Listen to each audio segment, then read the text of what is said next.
Hi, I'm John from Westway IT and I'm joined here with Trevor from Clear Insurance Group. So a business considering getting started with cyber insurance, we've got the Cyber Essentials scheme. Is that a good place for them to get started? Certainly, Cyber Essentials is about how you are from a cyber maturity level, and I think that Cyber Essentials Plus, especially where it's been done by somebody, you're looking at it, it says that you've got this measure in place and all of these different areas. It's been audited by a third party to double check your answers. Yeah.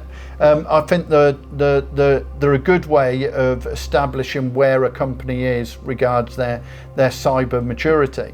And what you get is a limited amount of cover thrown in as part of it.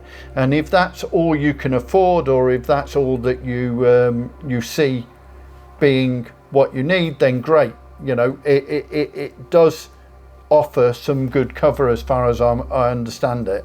What I would say, in my personal opinion, if you're looking for a higher limit, that's when it's crucial.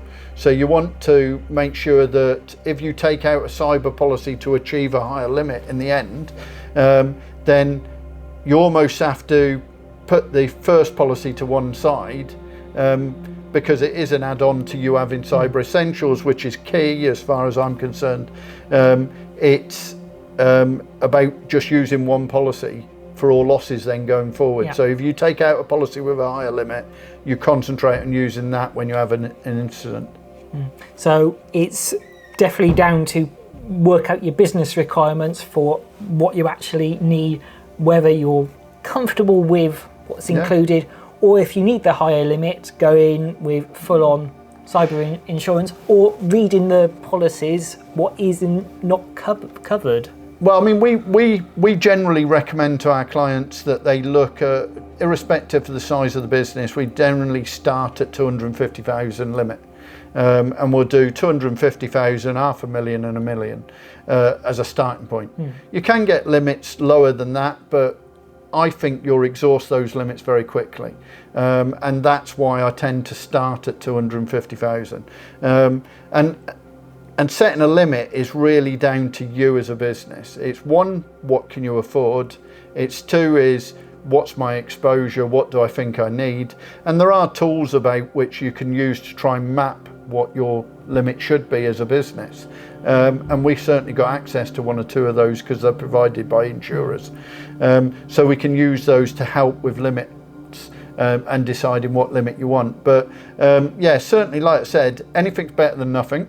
You know, at least you've got somebody to call in the event of, and I think that's the crucial part.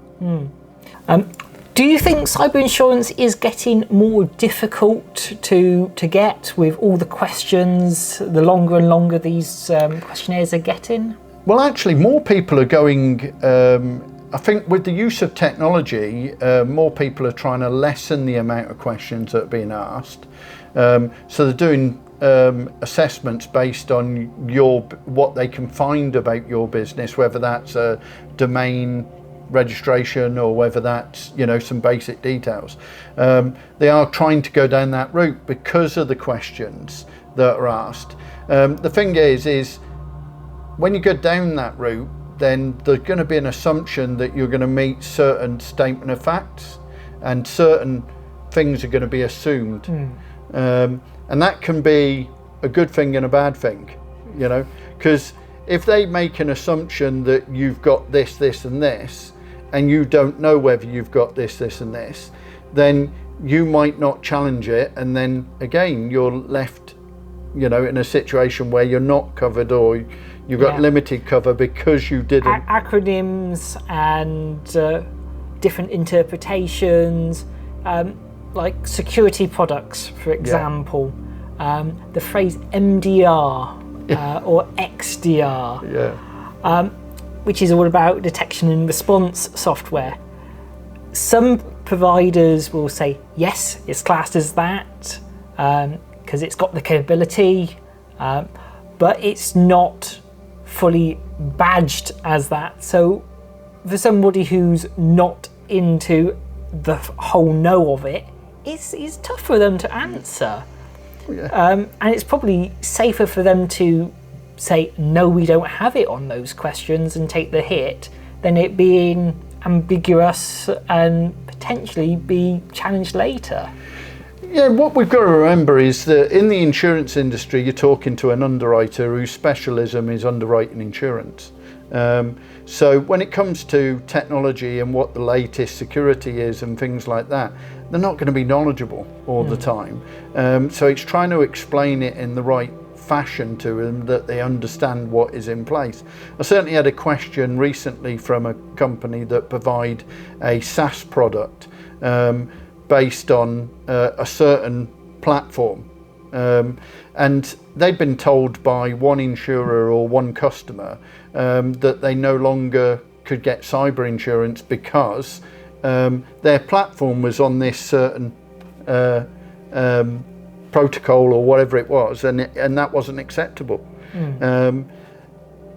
I spoke to 3 insurers and it was acceptable. So it just shows you the difference between insurers' knowledge of that area.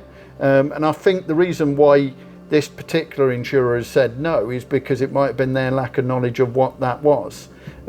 So you get that with all of these different things. These are underwriters, they're not IT experts, and likewise, you know, they therefore don't always understand, and it takes a little bit of educating sometimes, and it takes a little bit of understanding in layman's terms and explaining that across to them that helps you get what you need to get. And again, you're not going to be able to do that if you click a few buttons online, because it's either going to say, computer's going to say no, or it's going to say yes. And that's what you get when you go online, is you get that. And a lot of these standard products out there are very much the same case. They are statement of fact qualified at the end. So you have to say yes to all of these different things at the end in order for it to work. And if you answer those wrong, then potentially you leave yourself exposed. Are you seeing more businesses taking up cyber insurance compared to previous years? Well, I've dealt with cyber since 2014, and I think it took me until 2017 or 18 to sell my first policy.